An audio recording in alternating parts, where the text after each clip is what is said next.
Did you have a good rest? I hope you did. Thank you for joining us here on Joy 99.7 FM. It's your favorite Saturday morning show, Home Affairs, where we turn houses into homes.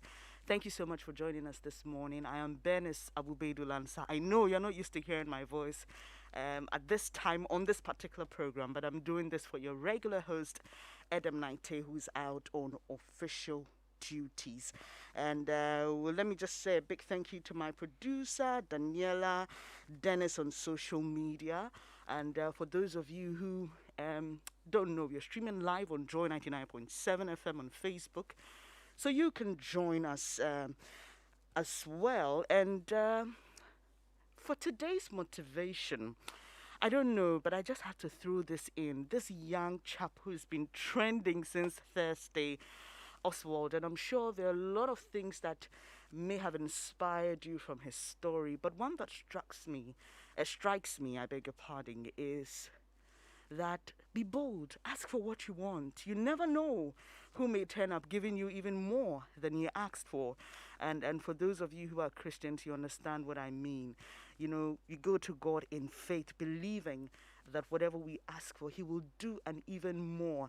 And that's the beauty of what we see in Oswald's letter to his mother, what turned out to be a national, what some have referred to as a national emergency, and everybody came supporting him, making his wish a reality. So, hey, I don't know what it is you want, I don't know what it is you've been praying for, but don't hesitate when you come before God. Don't hesitate, even if you want to make demands from your boss. Who knows? You may just have your wish come true.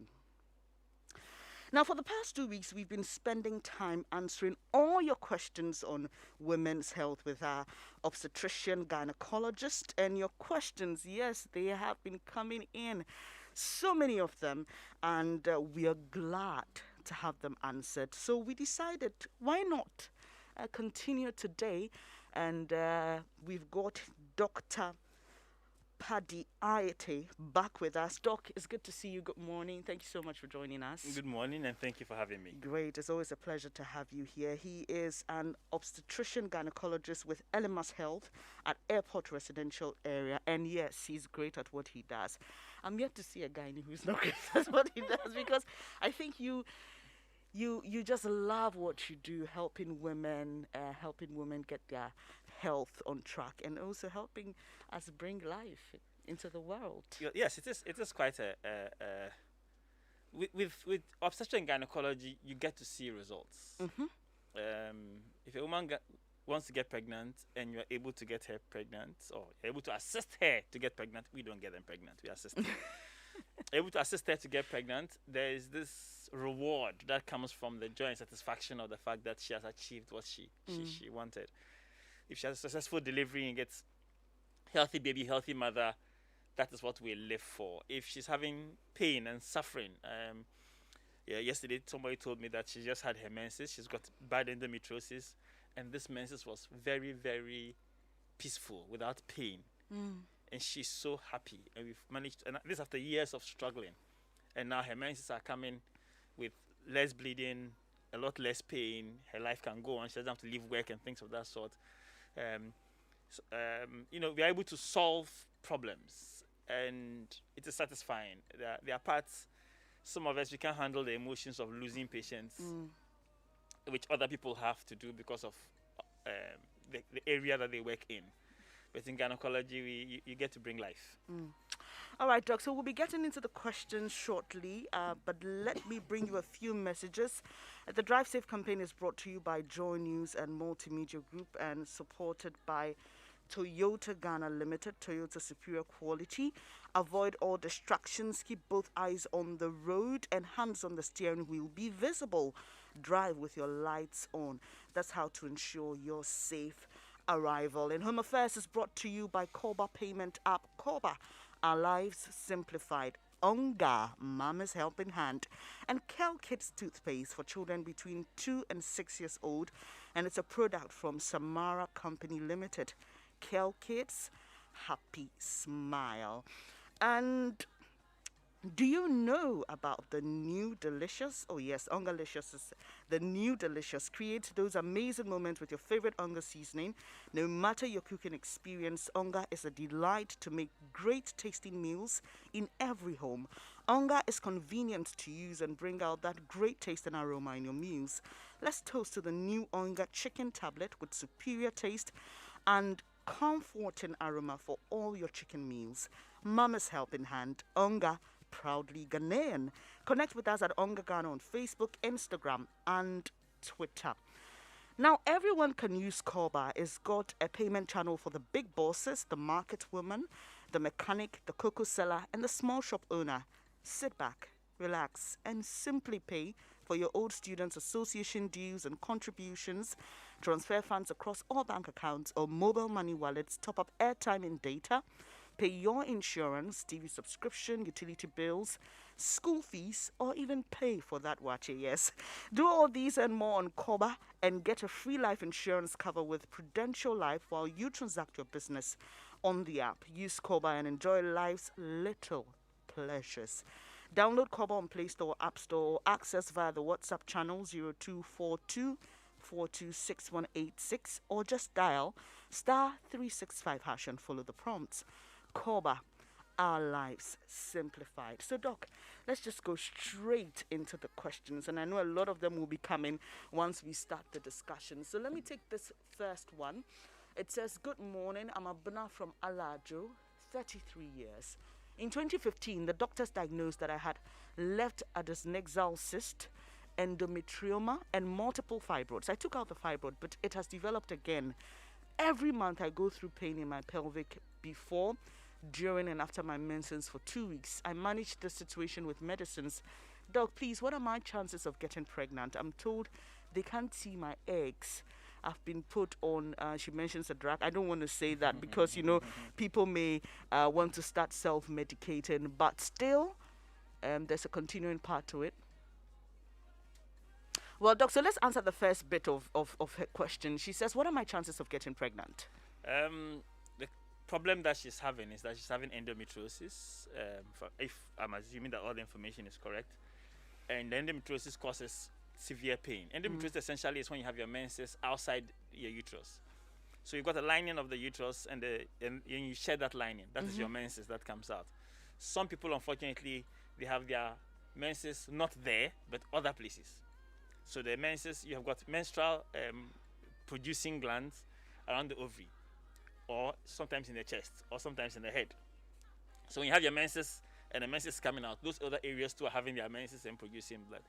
In this woman's case, then that tissue is in the pelvis, in a different area of the pelvis, most probably around the ovaries. And that's what causes the pain. And it causes severe pain. It's crazy pain.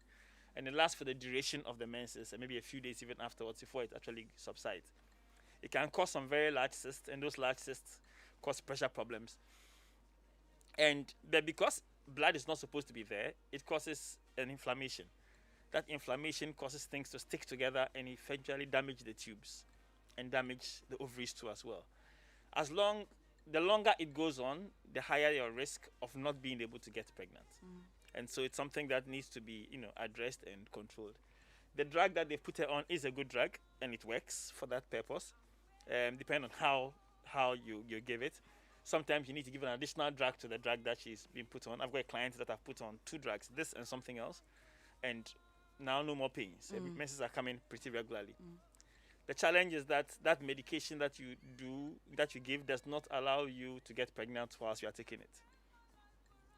If we stop it to try and get you pregnant, pain comes back. Okay. So you have to time it properly. So the drugs are to manage Yes. and not necessarily cure the problem. It doesn't cure the problem. So It is manages this the is this problem. curable?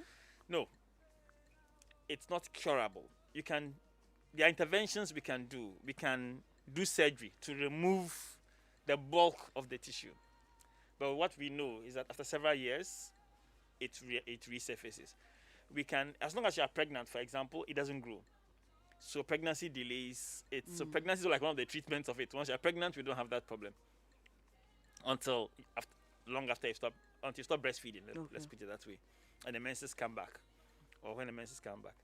So we can, like if there's a mass, you can do surgery to remove. The challenge with doing surgeries is that by removing those lesions when they are on the ovary, you tend to also remove healthy ovarian tissue, thereby reducing the number of eggs that you have to help to get pregnant. So it's always better if you can. If you have this condition, you need to have a fertility discussion quickly, which is you're trying to have kids. Yeah. Let's try and do that. Because she says the doctors say they can't see her eggs anymore. They can't see her eggs. I'm sure it's because the nature, and we really can't see eggs, to speak the truth. I think they're referring to the fact that we can't see your ovaries quite clearly, or we can't see the normal ovarian tissue quite clearly. And that is because of the endometriosis or endometrioma occupying all that space. Sometimes, in some of these cases, you would have to go in and remove the mass if you really can't do anything else. Sometimes you just drain the fluid around so that you can see the normal ovarian tissue. Try and do an IVF quickly to harvest whatever eggs you can, and then deal with the other things long term. Talking about IVFs, Doc, let's move to the next question. This says, I was an IVF patient. Everything went well till 3 months, 4 days. I had a threatened abortion, then eventually a miscarriage. What could have been the cause? I've been thinking about it. So first of all, the IVF seemed to have gone well. You must know that, so the normal healthy person, assuming you are normal and I'm normal, and we are having sex 3 times a week, we should be able to have, in there are 10 of us, 10 couples like us, we should be able to, 20% of us should be able to get pregnant this month. Okay. 20%. That means we are perfect. With IVF, we are giving you injections and we are taking my sperm. We take your eggs from you. We combine it to form a baby in the lab. We put the baby back inside you and then we pray that it will implant. It's like you've planted something, you have to pray that it will germinate. Average is about 30%. So it's 10% better than natural. If you are younger, the percentages are higher. If you are older, percentages are lower. And that's because of egg quality, essentially. So the fact that she even got pregnant, first of all, is great news. That means she's in the part of the better batch. She's part of the 30% that actually got pregnant. Now, the pregnancy went on to 3 months and 4 days, and then she started, most probably, she started bleeding. That is why they thought she had a threatened abortion. And that's up to 3 months. If you lose a pregnancy, we are concerned that the reason may be genetic. Not only. Or you have a hormonal imbalance that makes it difficult for you to keep a pregnancy. And that is the hormonal imbalance we can do something about. So it's really important that we try and I've got patients that have to keep them on medication that usually would stop at 3 months and we continue all the way. Because they are dangerous people. If you leave them alone, they'll lose the pregnancy. So she may fall in one of those categories. If it's a genetic problem, you really can't do anything about it. There was a problem with the baby, and the way God designed us, babies that have problems are supposed not to continue. They are supposed to come out to give you a chance to have a new baby. Because that baby eventually at 9 months may be born and still pass, purely because of a long-term problem. But there are things that we can fix, and those are the people who have got hormonal problems. In those kinds of cases, if we know before, that's even better, because we know that you are one of those kind of people that we need to continue you on your meds for a longer period than others. I'm sure they tried to save the moment she came with the bleeding issue, they did try to save the pregnancy. If you lose it a little bit later, we start worrying about the fact that the cervix itself may be weak, but that usually doesn't cause bleeding. It will just open and come out. And I've seen patients with that condition who have lost a pregnancy at 12 weeks, which is barely 3 months. And we are supposed usually to wait till after 40 weeks to put in a stitch. So some people don't behave in the normal range. They actually, behave differently. So it could be genetic, it could be hormonal. I'm hoping you still have some embryos frozen. If you do, let them do another transfer for you, and hopefully you get pregnant again. And they need to watch your hormones a little bit more closely. Okay, let's talking about trying to have babies. This one says, I've been trying for a baby for about 3 years, but I don't have the urge to have sex as regular as we should. I tried using lubricants, but they give me a burning sensation. Any help to solve this? I find it's a bit interesting as to what kind of lubricant it is. So there are different kinds of lubricants. So I'm starting from the back to the front. There are different kinds of lubricants. They are water-based. They are silicone-based lubricants. The silicone-based lubricants, you need a small amount, and it goes a long way. And so for somebody who maybe has more irritation, and if the problem with lubricants is that if you're using the gel-based one in an air-conditioned room, it dries very quickly. And if it dries very quickly, you start getting friction burns, and that is very, very uncomfortable. If you're using silicone-based, it doesn't dry quickly, so it takes a longer time. If you put a small amount, it lasts a longer time. They are also water-based, but which are in as a liquid, which would last longer than the gel, depending on how much you use and how you use it. So first of all, you need to find the right kind of lubricant. In her case, she may be having some kind of a reaction to the lubricant, or it may be drying quickly. Okay. And that is why she's having this problem. Okay. The fact that her libido is low makes us wonder as to the fact whether she's got something not right in her system, per se, hormonally. Or it could be psychological. Hormonally. And the psychological problems also affect her hormones. That's the problem. Sure. When you are young and you're having your menses maybe in secondary school and it's coming regularly, and an exam comes and the menses doesn't come or comes too early, yes, it's a psychological problem causing a hormonal imbalance. Yeah. So all those, cause problems. If a lady comes and says she doesn't have, her libido is low, there are various reasons. And we need to try and find out which one it is. As doctors, you would be looking automatically at, what is wrong with you medically? But sometimes it's not a medical problem. I'll just give you an example. If they tell you that they're coming to give you your favorite food and you are hungry, the moment they tell you about the food, you start looking forward to it. The moment you see the food or smell it, your mouth starts watering. You understand? If they tell you they are going to bring you you're hungry, and they're going to bring you a meal that you don't enjoy, when they tell you about it, you don't look forward to it. When you see it or you smell it, your mouth does not start watering. Same thing with the woman. If her previous experience was not nice, and the previous experiences have not been nice, there's nothing to look forward to. If there's nothing to look forward to, the body doesn't switch on. So, for lack of a better word, I'll say that your mouth does not get watery. You don't have the, saliva doesn't come. You don't feel the urge to eat. And for some people, that is, the biggest burden. And then they also have, unresolved issues. You know how women can carry things more than an elephant. The thing you did 15 years ago, when you moved the fork from here to here, I'm still offended. And and because of that, it affects everything going down the line. There's a reason why the Bible said, "Don't let the sun go down on your anger." Any woman who remembers a past sin, a past offense, is sinning against God. Oh wow, dog! Don't be too hard on us this morning. Don't be too hard on us this morning. It's so early. Honestly speaking, it is for your own peace of mind. You have achieved nothing by keeping that thing. That hurts. You are carrying a burden that nobody has sent you to carry. It will not give you money. It won't give you interest. It won't add to your health. It rather reduces your health, takes away your peace of mind. Charlie, leave it. But Doc, how about the men? I mean, at least sometimes they should understand the women. Cut down a bit on the offenses, because you should know your spouse and what upsets her. I agree. And so you don't keep doing that with the excuse that the woman should forgive because no. She doesn't benefit. You have to understand men. Oh, and you have to understand women. No, we understand women perfectly.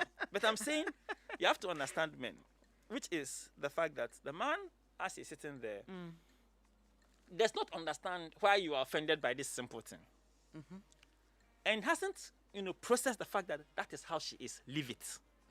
That's the problem. That is how she is. Leave it. Understand that she gets offended by this, whether it makes sense to you or not.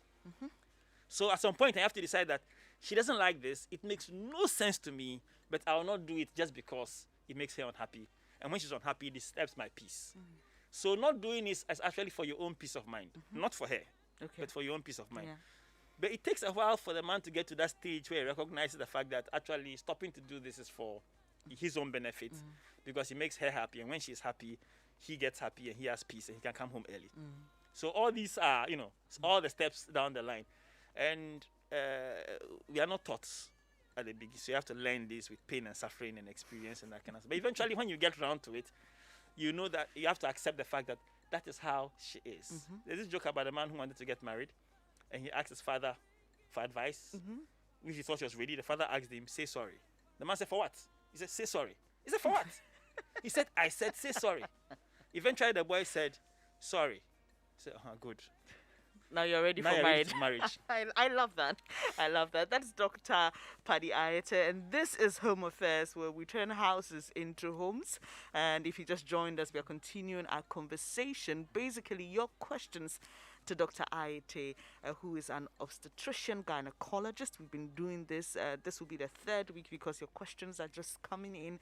And we are glad to help you find answers to them. I'm Bernice Abubeidulan, so I'm sitting in for your regular host, Edem Naite, who's out on official duty. So quickly, we'll continue with our conversation. That bit just came in because, we were discussing what could influence a woman to lose her urge to have sex. So this one says, "Hello, Doc.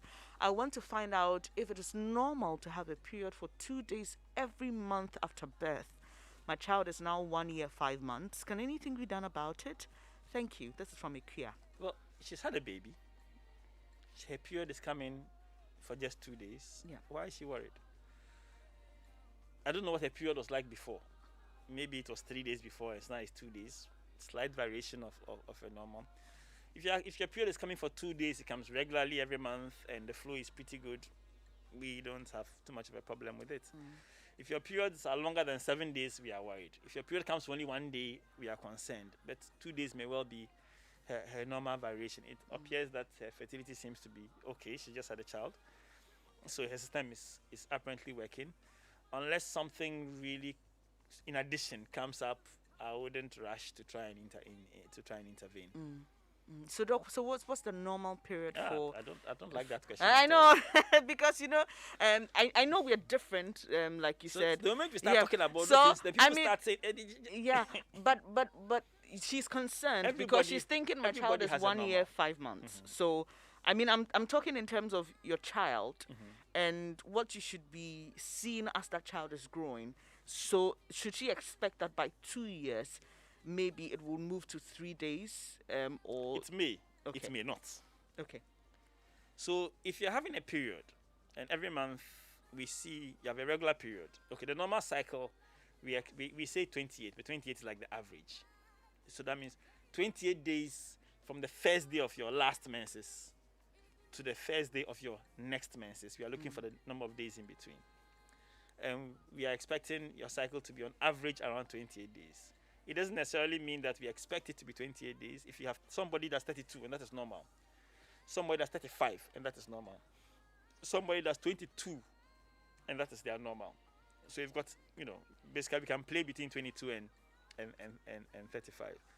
If you go outside those regions, we get a bit concerned. I mean, anything below 21 is of concern, and anything above 35 too is of concern. But some people do have their normal cycle within that period. There are some people who don't have their menses for 3 months. That's a problem. 6 months. That's a problem. And some people are bleeding every 2 weeks. Something is not right. You understand? But if you are doing between 22 days and 35 days, usually and that is how your trend has been normally, it may not be a problem at all. If you bleed more than 7 days, we are concerned. If you bleed less than 2, we are concerned. If you bleed between 2 and 7, that may be your normal. And so we'll ask several questions based on how was it before, like before she got pregnant. How many days was she bleeding? After she's delivered, how's the bleeding been like? How's the amount that is coming? So amount, duration, the regularity with which it comes. And it may actually just be a normal for her. Otherwise, if it's outside these parameters, we start getting concerned. But it is okay for your period to come 25 days this month, 26 days the next month. That is not an irregular period. If we expect it to be dancing around the number of days that it averagely comes. So if you have a 28-day cycle and you are doing 26, it's not a big deal. And you did 30 a couple of times, it's not a big deal. If you start doing above 35, it is a big deal.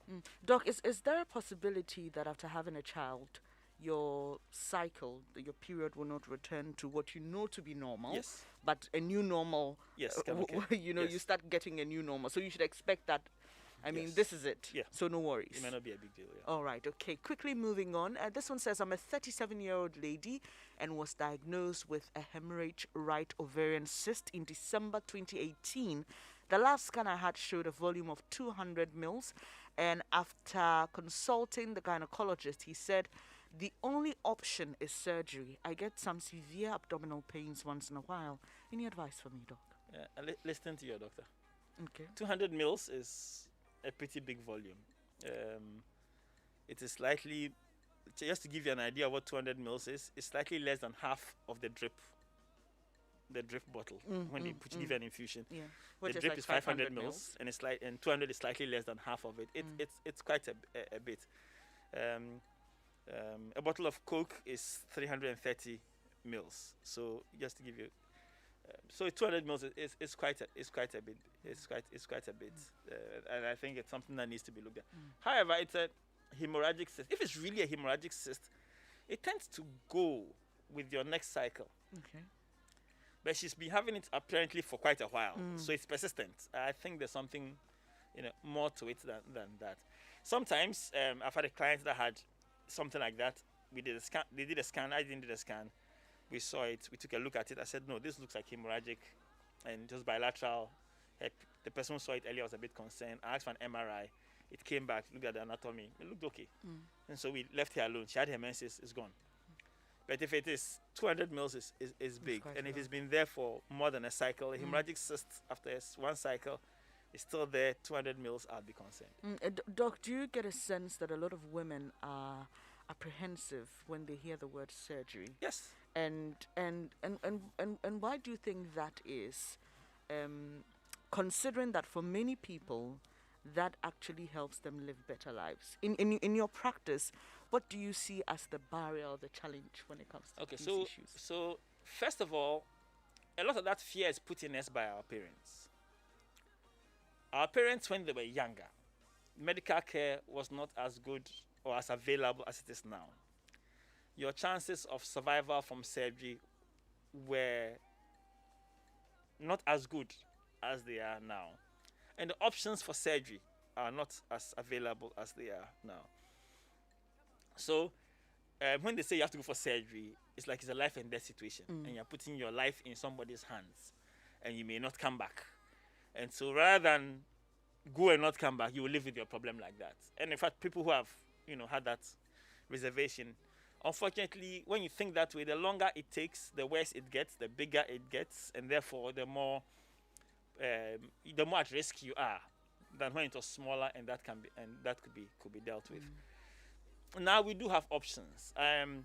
With the woman in question that we're talking about, if she has a cyst that large, and you are convinced of hemorrhagic cysts, then there are options that you can give. One of them you think is that you'd go and open up, like cut your tummy, and remove the whole cyst, and then you have a cut. You have to be you can't go to work for 6 weeks. That's one option. But there are other options. You can do it laparoscopically. You can put a camera inside the belly button, put 4 pen, the size of a pen, holes on your tummy.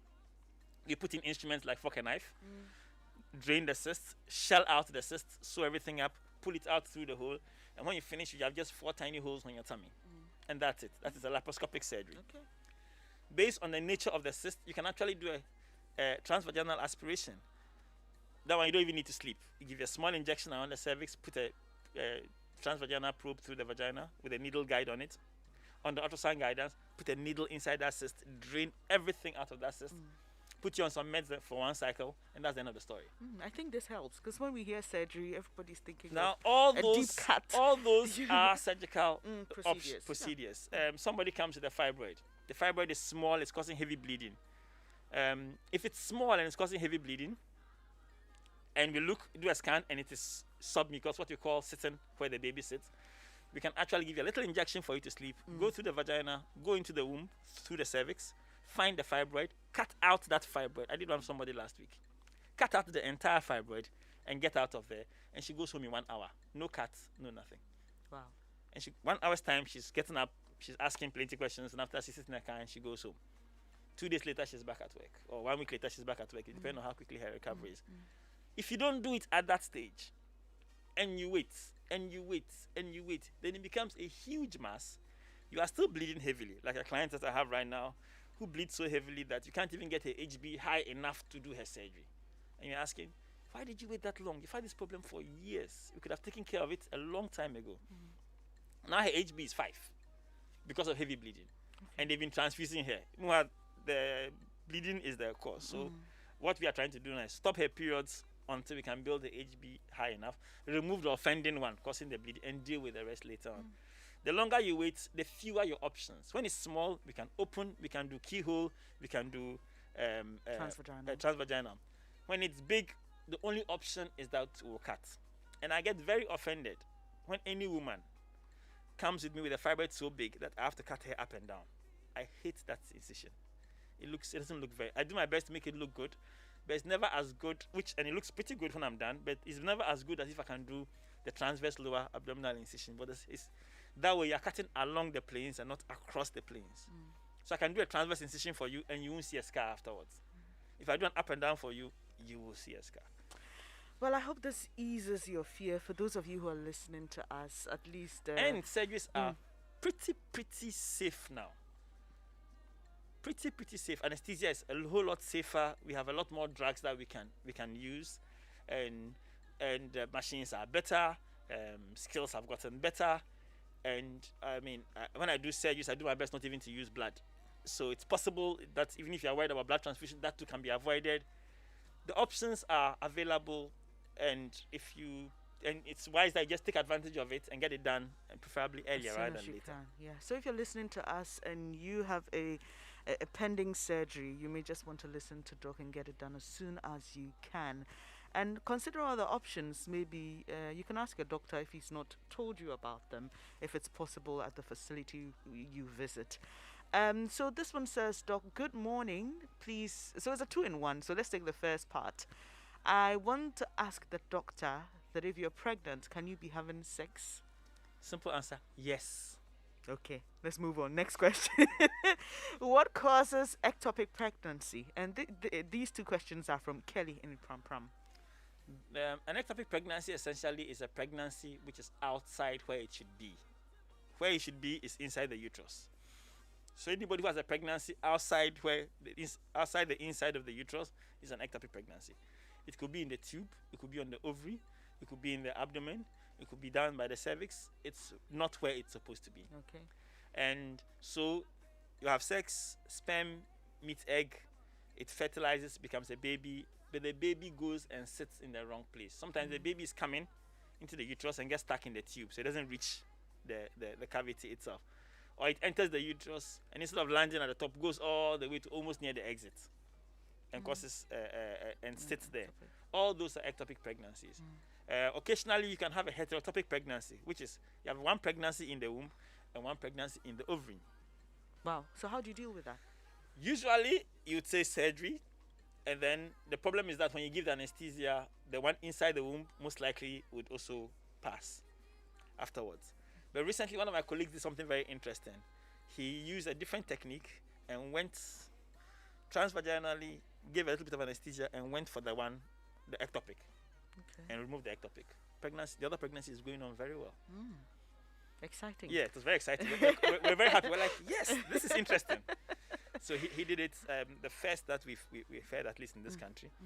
And we think it's quite an innovative way of dealing with heterotopic pregnancies. And maybe now we'll no longer have to risk the pregnancy that is inside, and we can actually just deal with the one that is by the side. Then if I get one case, I'll do it. Quickly, That's Doc, what I'll what predisposes a woman to having an ectopic pregnancy? For the things that we can control, it is usually infections in the tube. Infections in the tube. When we keep telling people that use a condom, it's not only because of HIV, but it's also because it's a barrier against infections. Now, as the sperm enters the uterus and it hits the first of all the vagina and then the uterus, any infection that is there can jump onto the sperm and go along with it. And when it gets to the tube, the infection can settle there. And if it settles there, sometimes it doesn't cause you any pain. Or if it causes you pain and discharge, that's what we call a PID, pelvic inflammatory disease. When that kind of thing happens, there's an inflammatory process over there. It causes scar tissue. The scar tissue narrows the tube. So the sperm will go. It will meet the egg. Then it becomes a baby. And when it is coming, it becomes too big to pass through the blockage. It was bigger first, it will have gone all the way through. Now it's narrow and it gets stuck. It gets stuck there, it implants there and becomes a baby. And it starts growing. The tube is not designed to accommodate a pregnancy. After a certain size, it will burst. And when it bursts, then she has dizziness, faintness, pain on one side, acute pain on one side, and it gets progressively worse. If she doesn't get to hospital quickly, it can be fatal. And that is why when a woman misses a period and she's like 5 to 6 weeks pregnant, we would want to do a scan for her. Get a scan done when you are 6 weeks. We can locate the pregnancies in the right place. We leave you alone. If we see it's in the tube at 6 weeks, the interventions that we'll do are a lot less than if it was at a higher pregnancy. It's at a later pregnancy. That's when we can do the things that my friend was talking about. Yeah. My friend did. Yeah, you can do those ones at young pregnancy. Great stuff, Dr. Paddy Ayete. They're giving us some great answers to your questions that are coming in here on Home Affairs. Thank you so much for sending in your questions. We are glad to help you with answers. We'll be moving on quickly, but let me just bring you a few messages. Have you heard or seen the Power of 8 tours? Well, Adanse Travels, as part of their 8th anniversary, is offering this mouth-watering deal to the capital of Africa, Addis Ababa, and continue the fun in Dubai, all for only 8,000 Ghana cedis. In Addis, you'll have fun at the Ntoto Mountain Park, enjoy traditional Ethiopian coffee ceremony, and spend the night at the magnificent Skylight Hotel. Onward to Dubai, the glamour and live performance from Kwame Eugene and Dubai Desert will mesmerize you. For only 8,000 cedis, you can be part of this historic Power of 8 trip to Addis and Dubai with your flight on Ethiopian Airlines, Dubai visa, to 5-star luxury hotel, tours and travel insurance all covered. Note that 8 to 15 August due just sold out. Available spot now is turned to the 17th of August and is selling very fast. So book your spot now at www.adancetravels.com or call 059-5500817 to book. Feel life's beauty with Adanse. Now, have you tried the new Nutriday yogurt? It's Ghana's newest delicious and nutritious yogurt from Fan Milk. Nutriday contains zinc to support your immune system and vitamin A and B12 for good eyes and mind. Try Nutriday today. Nutriday, strong every day. And they called, they answered, they conquered. Congratulations to all the winners from the new Geisha Black and Moringa game show and Natural Girls and Boys. We hope you finally got to experience the glowing, soft, moisturized and smooth skin benefits from using the new Geisha African Strength, Moringa and Black Soup. Share your experience with us because the world has to know that the new Geisha African Strength is ideal for all skin types and will bring out the natural in you. Share your story with us today. New Geisha African Strength, proudly African, made by Ghanaians for fellow Ghanaians. TNCs apply. And do you know about the new Delicious? Oh yes, Ongalicious is the new Delicious. Creates those amazing moments with your favorite Onga seasoning. No matter your cooking experience, Onga is a delight to make great tasty meals in every home. And I can imagine some tasty meals are already being prepared in some homes as you're listening to us. Onga is convenient to use and bring out that great taste and aroma in your meals. Let's toast to the new Onga chicken tablet with superior taste and comforting aroma for all your chicken meals. Mama's Helping Hand, Onga, proudly Ghanaian. Connect with us at Onga Ghana on Facebook, Instagram, and Twitter. And this is Home Affairs. Today, we are taking all your questions for gynae Dr. Ayete in studio. We've been doing this. This is a third week, and Doc, I think our women love you so much. Thank you so much for helping us. We'll take a quick breather here on Home Affairs. We'll be back with more. Do stay. Adriani dead, yeko shadia odianwae. Onga chicken tablets. Adriani dead, yeko shadia odianwae. Onga chicken tablets. Why you me do? Why you me do? Why me do? Onga chicken tablets. Get this to me. Get this to me. Onga chicken tablet.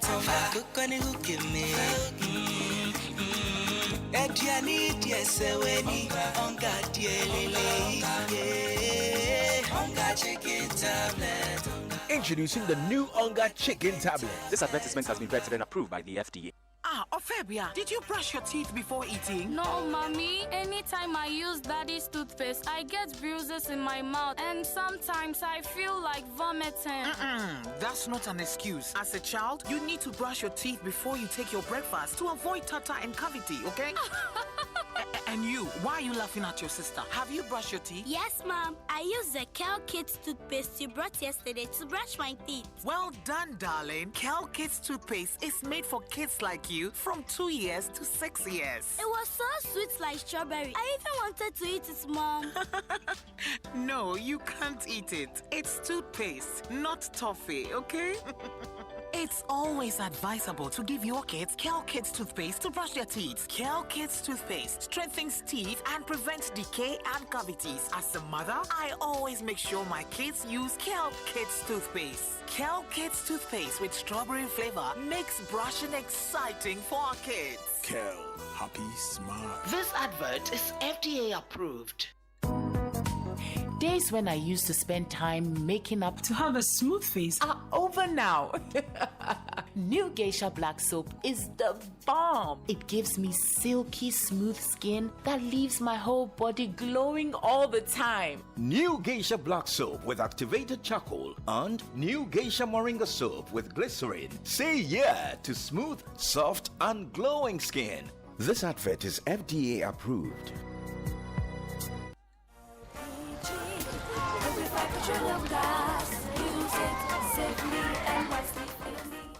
Read the information on the gas cylinder to be informed of proper care.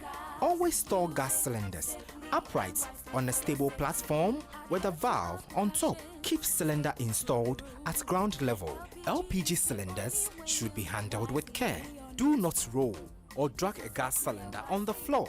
This can cause an explosion. Stored cylinders should be in a well-ventilated area and kept at a safe distance. Gas cylinders should be transported in an upright position and secured firmly. A message from the National Petroleum Authority. Use it safely and petroleum gas. Use it safely and wisely.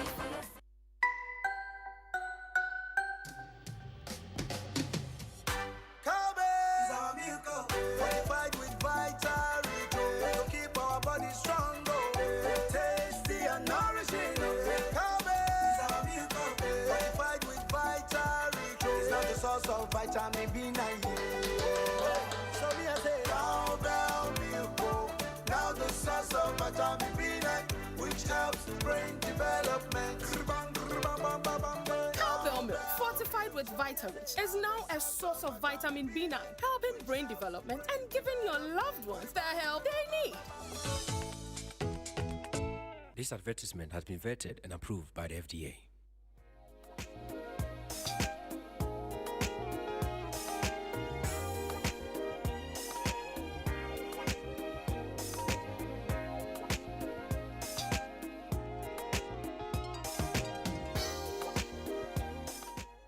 It's all about turning houses into homes, and that's why we here at Home Affairs bring you all the good stuff you need to know that relate to making that a possibility. Thank you so much for joining us for today's edition. I am Bernice Apubeidulansa. I'm sitting in for your regular host, Edem Naite, who's out on official duties. And today we are continuing our conversation.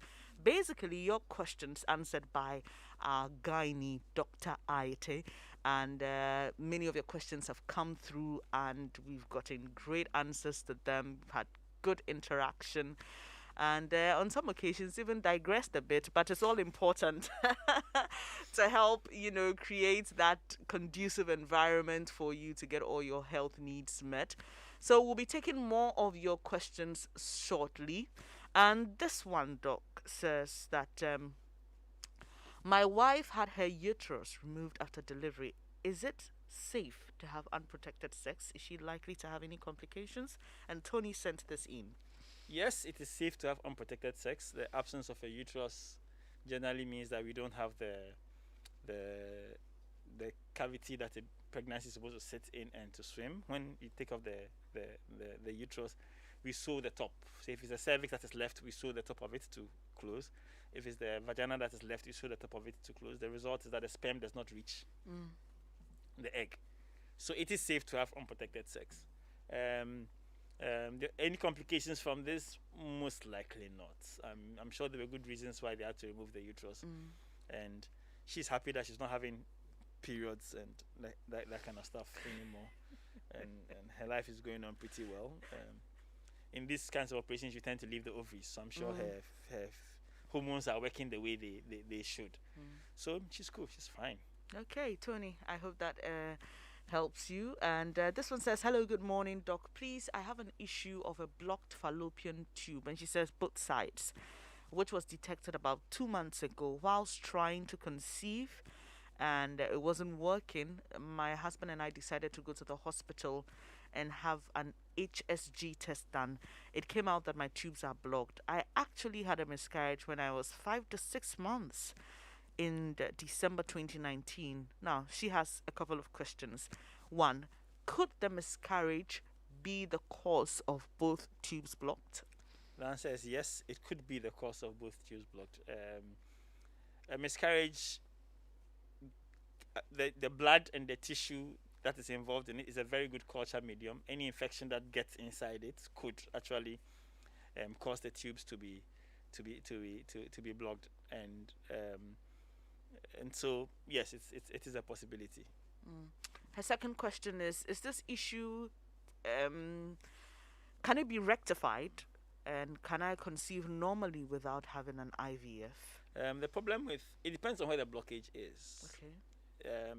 But there are procedures by which we can do to try and open up a tube. The results are not very good. But it also depends on where the blockage is. If the blockage is on the inside, it's possible to use a particular special instrument to go through and try and reopen that area. And if that is done successfully, you may be able to get pregnant. But then you have to go through the vagina, through the uterus to find the hole and then to try and reopen it. If the blockage is further down inside the tube, it's unlikely that most interventions would work. The problem with this condition is that if the problem is inside the tube, not only is the tube blocked, but the hair which is inside the tube that pulls the baby in is also damaged. So even if you unblock the tube, the process by which the baby is pulled into the uterus it no longer exists, and so it's very easy for the baby to get stuck and get an ectopic.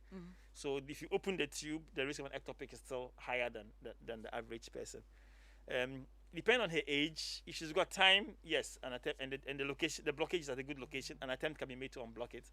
If she's older, I'll say go straight for an IVF. Your eggs are not waiting for you whilst you are trying certain methods. That won't work. Oh, all right. So you can call us.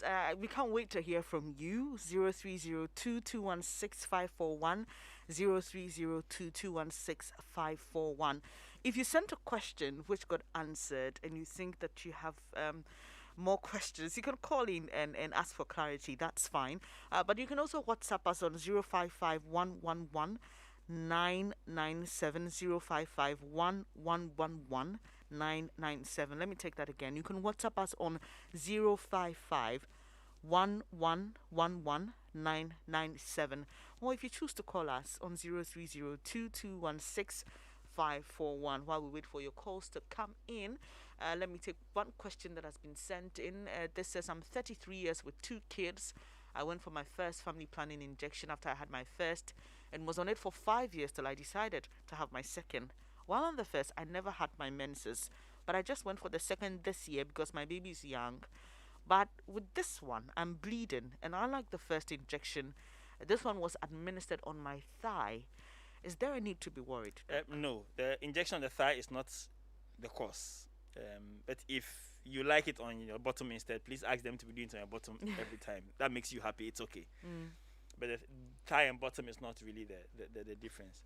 The injectable causes you to have A, no periods, or B, prolonged periods. If you're on injectable family planning, it's one of the things that you must be told when it's going to be given to you, that this initially your periods will become smaller. It may come for a more prolonged period, spotting for a longer time, and eventually will stop. it happens. It's a known side effect of the drug. It's not a big deal. Your body just knows that the baby is not going to come, so don't try preparing for a baby, and so there's no period to shed. However, when you start taking it, it may make your periods become a bit funny, and so you may have a prolonged period, usually smaller in amounts, but it may come for a longer period. It's one of the things that is a known behavior of the drug, and usually if you speak to your family planning practitioner, they should give you something that should control this bleed, and after it controls it, usually it doesn't come back again, maybe for several months or even a year or two. Not having a period on it is normal as well. Okay. But the trick, however, you must remember is that if you intend to have a child, you need to stop the injections early and give yourself 6 to 9 months for it to leave your system before you try and have the injectable is not the type that you stop today and expect to get pregnant tomorrow. No, you need to give yourself at least 6 months from your last injection before your fertility gets. Some people would actually delay for about a year, so you need to time it properly. But the longer you take the injectable, the more likely your periods are going to stop. But at the beginning, you may have a few abnormal bleeds. It's okay. It can be managed. Yeah. Okay. Right. I like the bit on you should have been told. I think that's that's a big gap sometimes when you go to the hospital where sometimes health practitioners leave out information, and if you're not the curious type, sometimes you leave with very limited information, and we are told from doctors and health practitioners that information is very key. Even when we come and you ask us, how do you feel, you expect us to tell you without withholding any information. So I think that the health practitioners can do same. Please don't withhold any information. You should tell us what we need to know. Well we try. Yes. I mean, Doc, there are few like you but who the problem with certain places is that the numbers, it's overwhelming. It's a bit difficult and we have to figure out a way to solve that issue. But once you can deal, so first of all, we need to have the right attitude, and then we need to manage the numbers that we are receiving, so that you can spend enough time with each client. Fair enough, Doc. I understand and I appreciate that. Okay, so we've just answered this one. Okay, this one says, good morning. Bernice, good morning to you. So she has a question about premenopause. This is from Liz. I'm 44, having hot flashes around my legs, and I have palpitations, and adds, length it's normal, but how do I control this? So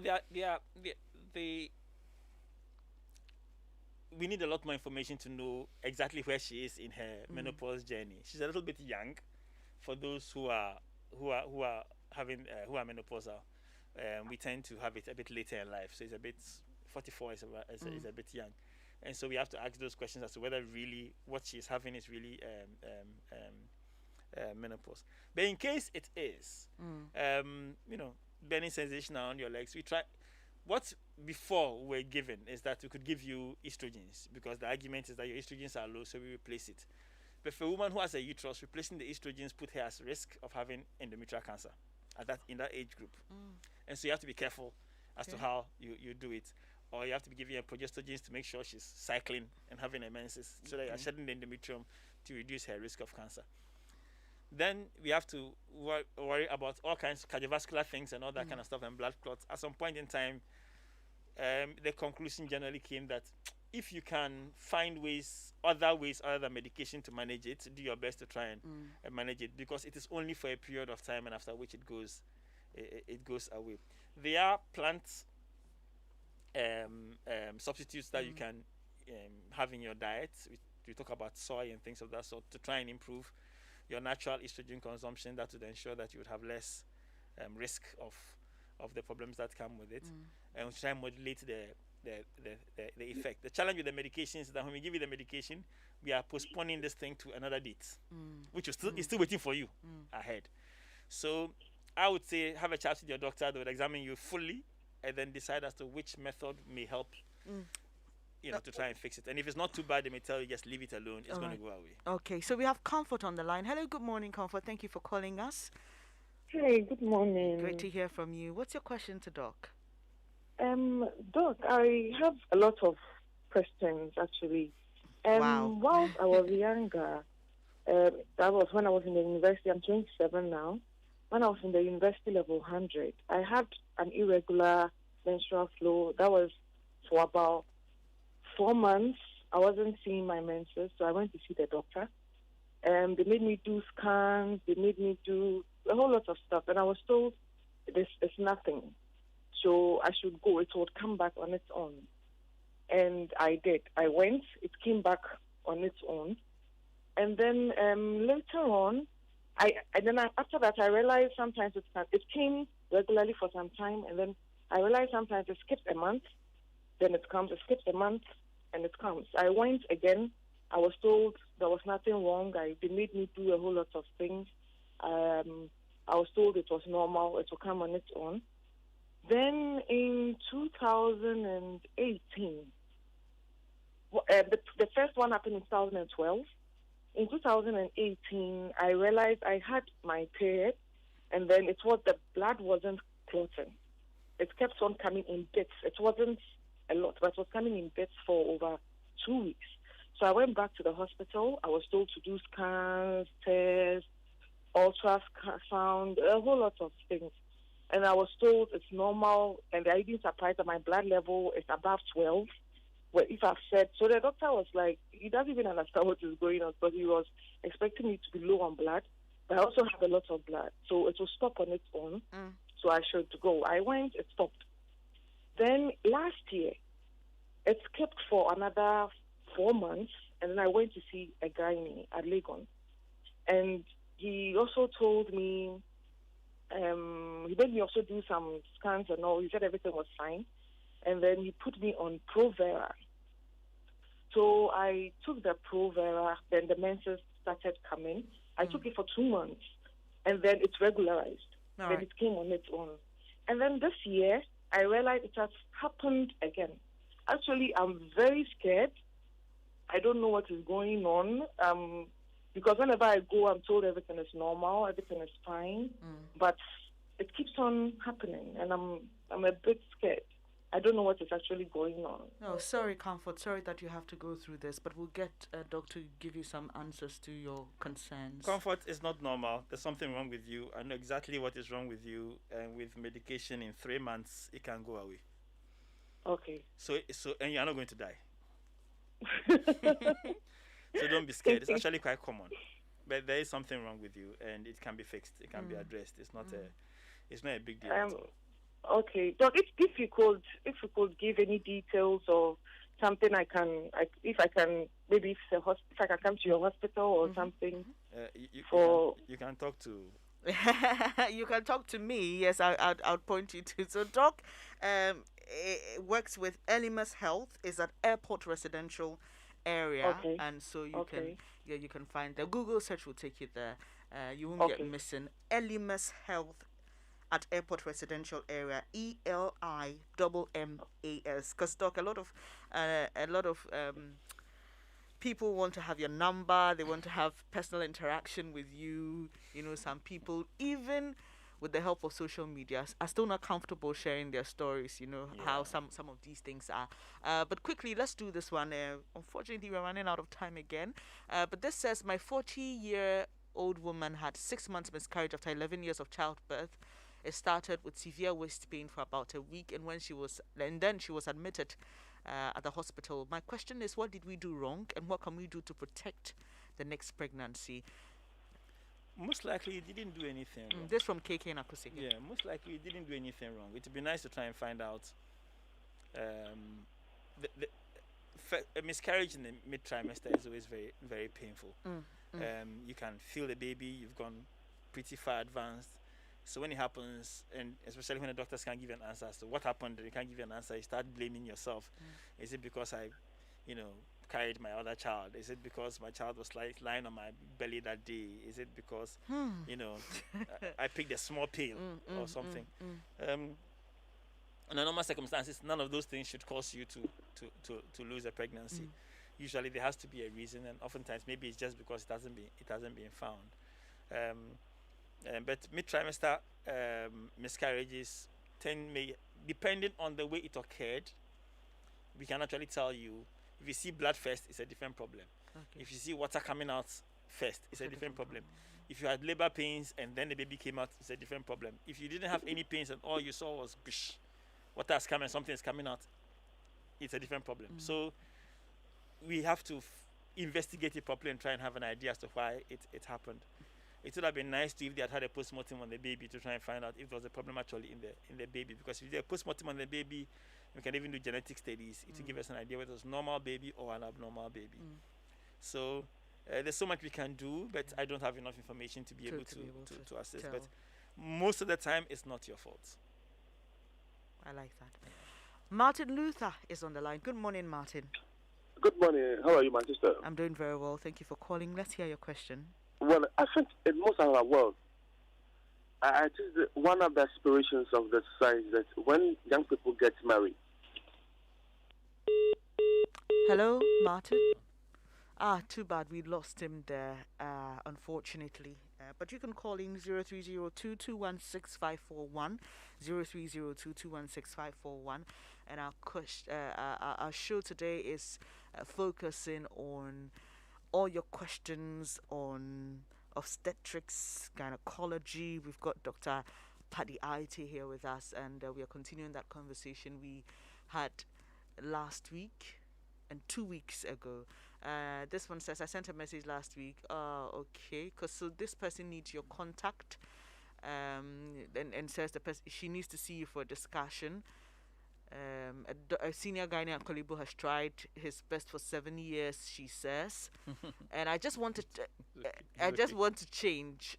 But doc, I mean, talking about seeking second opinion, at least that's allowed in medical practice, Yes, isn't it? Yes, So yeah, so this person says, well, I've tried for 7 years and it hasn't worked, so I'd like to see you. So like I said, you can find Doc at LMS at Airport Residential Area, and he'll be glad to help you. LMS Health, which is at Airport Residential Area. So while we wait for your more of your calls and questions, okay, I'd just like to do this, a very special one. I don't know, maybe you are one in a million. I'm not too sure, but husband and wife are celebrating their birthday today. Very, very interesting. This is the first time I'm hearing this, but Eric Kojo Oting of SNIT and Edith Adjoa Oting of Wisconsin International University. Very, very happy birthday to you. You must already feel special, so we wish you all the best, and may the joy of today continue to dwell with you forever.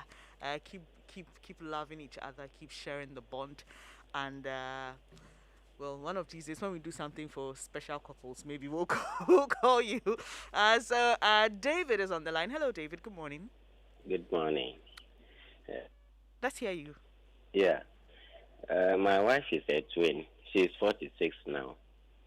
Her twin sister stopped menses 2 years ago. And this year, my wife, for about 2 months, she has not seen her menses.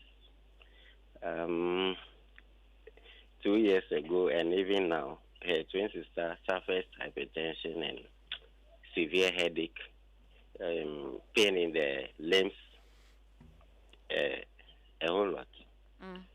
And my wife, her temperature rises a bit, and then she hypertensive now. Not confirmed though, but I try to tell it so. So I want to find out if it's normal.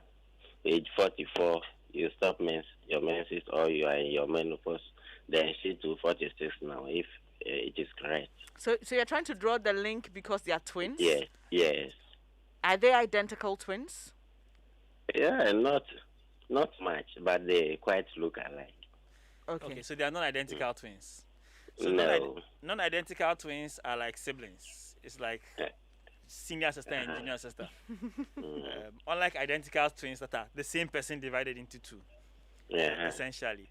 So if her sister had a menopause at 44, it is possible for her to have a menopause at 46. At different times, and one suspects therefore that they have a genetic predisposition for an early menopause in that family. Sorry, excuse me. Her menses last for only 3 days. Okay, so she has her menses, but it doesn't last for as long as it not used to. beyond 3 days. Okay. So what exactly is your concern? I just want to find out if it is she's in her menopausal or something. Premenopause. Well, I wouldn't say she's 46 menopausal now. yet, but we may say that she's. If we do a test, we'll be able to tell that she's premenopausal. But when the menses stops, then we are sure that she is menopausal. For about 2 months now, no, she has not seen me. But when it doesn't come for 1 year, then we say we are in proper business. Right now, Okay. it's still trying to stop, but it hasn't stopped fully yet. Okay. And yes, your risk for hypertension and the rest increases around that time because your estrogen level drops and as the protective effect is lost. So the thing we should note is that you look at what is happening to her sister and then start planning that it may happen to your wife as well. Okay. And so we start planning for it to manage it. Okay. Thank you for calling, David. Thank so, you. Doc, we have this one on our console. Good morning. I have a swell on top of my navel after childbirth. I was told it's hernia. Can it be removed without a cut? It gets very painful sometimes and I'm unable to sleep. I'm 35 years. So, I don't have a name, but you have a swelling above your navel, which is very painful. And you are afraid of it being removed because you have a cut. Then the pain is not a lot. If the pain is a lot, you wouldn't mind having a cut to get rid of it. I get your point, but Doc, I think this person has been listening into the show, and earlier, remember we discussed types of surgeries. I'm just wondering if that's what the that question is. may have prompted the question. Sorry, this one you have to be cut. Okay, all right. So that Of answers course, the question. Even the other method you have to be cut. You can do a hernia can be repaired laparoscopically, but even now we need to make a small cut to put the incision, the machine inside, the small holes. However, if it's just above the navel, the size of the cut itself is not that big. So you can make a small incision above there and do it. Can actually be done with you awake if you want, if you don't want to sleep. But other than that, it wouldn't take long. It's a very small surgery. It's like you're dealing with a toenail or something. It's really not that big a deal. All right, Deladem is on the line. We've got 5 minutes to wrap up the show. Hello, Deladem. Can we hear you with your question quickly, please? Hi, good morning, Adam. Hi, Hello? Hi, Deladem. Yes, let's hear you. Yes, and please, I want to find out from the doctor that the condition of endometritis, and how can it extend to when you are carrying a pregnancy? Because sometimes this pain is so much that you cannot even control yourself. So I want to find out from him that is there possibility that there is something can be done about it, or it is a pain that should be left like that. Deladem, if I get you, are you asking if you can experience this pain while you're pregnant? Yes. Okay, Doc. And I think she's talking about endometriosis and Yeah. not endometritis. So, assuming I'm right, and it's endometriosis she's talking about, when you are pregnant, you don't have your menses. If you don't have your menses, it means the tissues that are there are not shedding. Okay. Under normal circumstances, you will not have pain from that location until your menses resumes after delivery. However, if there's a mass, and there's a mass from it, the mass itself can be causing its own pain because it's a mass in its location. So whilst the endometriosis may not be directly causing the pain, the mass with the fluid inside and the swelling and the cyst, all that can actually cause a separate kind of pain. But if anybody has endometriosis and she's pregnant, I'm like, more power to you. We are always happy because we know it's challenging to get pregnant. And that's why we encourage them to get pregnant as quickly as possible. Right, Doc, that was our last caller, and we'll not take any more questions. But for those of you who still want to see Doc, you may reach him on 024 807 5568, 024 807 5568, or visit him at Elemas Health, which is at Airport Residential Area. I saw a very interesting question, Doc. I don't know if you can answer this in 1 minute. There's someone who wants to boost his faith this morning. Doc, have you seen an impossible situation in terms of a woman getting pregnant? Reverse, in terms of you were not expecting that this woman medically can get pregnant, Yes. and then she does. Someone Yes. wants some encouragement No, this yes, morning. yes. We've seen one that we can't understand how she got pregnant. We can't, but she's Great. pregnant. Well, I hope that boosts your faith for that person who sent that question. And thank you so much for joining our program today. Don't forget, you can get interactive with Doc. He's ever willing to help. As I mentioned earlier, I'm yet to see a gynae who doesn't love his job. They love doing this to bits. But thank you so much, Dr. Paddy Ayete, for joining us 3 weeks running. We are grateful to you. And thank you all who listened in. I am Bernice Abubedulansa. I'm sitting in for your regular, or I sat in for your regular, Edem Naite, and it's been a pleasure doing this. Hope you enjoy the rest of your day. And if you have any more questions, don't forget to reach Doc. He's willing to help you. But don't go away yet. We've got the Weekend City Show coming up next. At least something to warm up your morning. Do stay.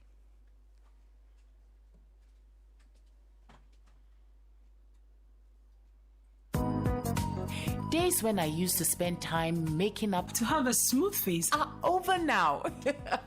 New Geisha Black Soap is the bomb. It gives me silky smooth skin that leaves my whole body glowing all the time. New Geisha Black Soap with activated charcoal and New Geisha Moringa Soap with glycerin. Say yeah to smooth, soft and glowing skin. This advert is FDA approved.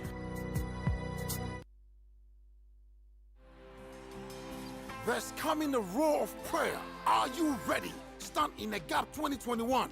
Prophet Gideon Danso Empowerment Worship Center is leading the charge with an army of prayer warriors, prayer addicts, worshippers from across the nations to stand in the gap for 48 hours non-stop. Warning, when we start, we don't stop. Joining the charge are Pastors John Hanna, Guillermo Maldonado, Ben Doku, Ampia Kofi, Paula White, Regan D'Onofrio, Pushy Watson, and many more. Our hearts are ready to be lifted up to God in worship. Nathaniel Bassi, Victoria Orenze, Dunsin Oyikan, Akese Brimpong, and our very dynamic EWC Live. Join us in person or online at stand48.com. From 29th to 31st of July, all roads lead to Stand in the Gap 48 hours non-stop conference. Note the new venue, Jowulu, next to Allied Heights. For more information, call 055 100,002. Stand in the Gap 2021. There's a way out. Empowerment Worship Center, where God lives.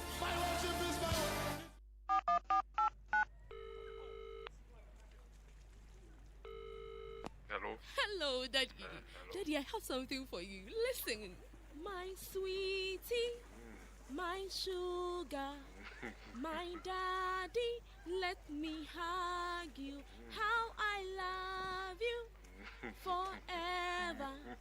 Oh yes, pampa na na na na. Oh yes, pampa na na na. Okay. How much do you need? Oh, Daddy, I just wanted to talk to my puppies. Code number 1. Choose how special you want your Sundays to be with the new MTN Sunday Special offer. The deluxe package lets you talk and text all Sunday till midnight. Plus, you get 20 megabytes free. Only one Ghana cedi.